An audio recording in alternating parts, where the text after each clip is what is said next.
আউযু বিল্লাহি মিনাশ শাইতানির রাজিম। বিসমিল্লাহির রহমানির রহিম। পরম করুণাময়, অসীম দয়ালু, মহান আল্লাহর নামে শুরু করছি। অনারেবল ইসলাম প্রিয় তৌহিদি ভাই ও বোনেরা, আসসালামু আলাইকুম। বিশ্বের যে প্রান্ত থেকে আমার বাংলা কোরআন পাঠ অনুষ্ঠানটি দেখছেন, ডিজিটাল বায়োকেমিক মেডিকেল সায়েন্স হসপিটালের পক্ষ থেকে ডক্টরস টক টিভি 100K চ্যানেলের সকল দর্শক শ্রোতাদেরকে জানাচ্ছি আন্তরিক অভিনন্দন। আজ আমি পাঠ করব সূরা আদ-দুখান, আয়াত 21 থেকে 30 পর্যন্ত। আয়াত 21।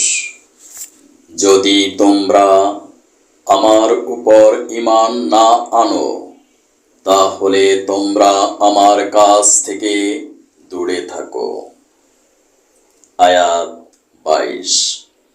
অতঃপর সে এদের নাফরমানি দেখে তার প্রভুর কাছে দোয়া করল, হে আমার প্রভু, এরা হচ্ছে একটি নাফরমান জাতি, আপনি আমাকে এদের কাছ থেকে মুক্তি দিন। আয়াত 23।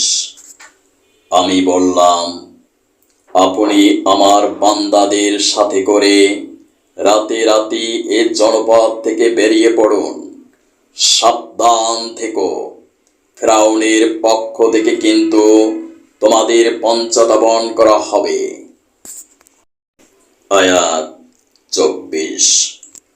সমুদ্রকে শান্ত রেখে আপনি পার হয়ে যান, নিঃসন্দেহে তারা সমুদ্রে নিমজ্জিত হবে। আয়াত 25। যাবার সময় ওরা নিজেদের পিছনে কত উদ্যান, কত ঝর্ণা ফেলে গেছে। আয়াত 26। ফেলে গেছে কত ক্ষেতের ফসল, কত সুরম্য প্রাসাদ। আয়াত 27। কত বিলাস সামগ্রী, যাতে ওরা নিমগ্ন থাকত। আয়াত 28।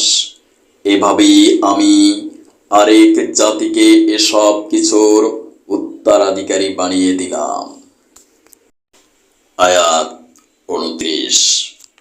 এ ঘটনার ফলে ওদের উপর না আসমান কোন রকম অশ্রুপাত করল, না জমিন ওদের এ পরিমাণ দেখে কাঁদল।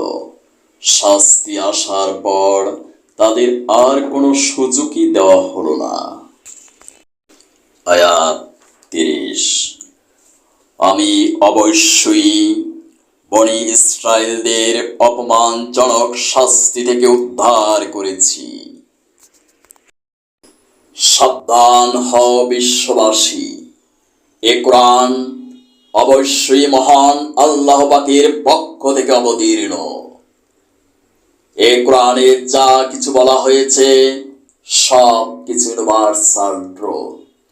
কোন সায়েন্টিস্ট আজ পর্যন্ত কোরআনের একটি ভার্সকেও মিথ্যা প্রমাণ করতে পারেননি। যদি নাসার বিজ্ঞানীরা বলতো বেহেশত দোজখ আছে, কিয়ামত অবশ্যই সংঘটিত হবে, তাহলে বিশ্ববাসী আল্লাহকে বিশ্বাস করত। মসজিদগুলোতে নামাজের স্থান পাওয়া যেত না। আমি অবাক হয়ে ভাবি, যখন চিন্তা করি এই নাসার বিজ্ঞানীকে কে বানালো। তার কথা মানুষ বিশ্বাস করে না, তার কথা মানুষ চিন্তা করে না, কিন্তু নাসার বিজ্ঞানীদের কথা মানুষ বিশ্বাস করে, ভয় পায়, আতঙ্কিত হয়, কিন্তু আল্লাহর কোরআনকে তারা ভয় পায় না।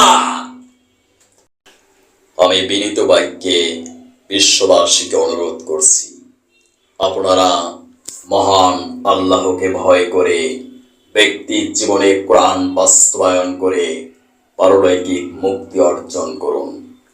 অনুরোধ ক্রমে আমি ডাক্তার কাজী দেলোয়ার হোসাইন, প্রতিষ্ঠাতা পরিচালক কোরআন গবেষণা ও বাস্তবায়ন পরিষদ, বাংলাদেশ।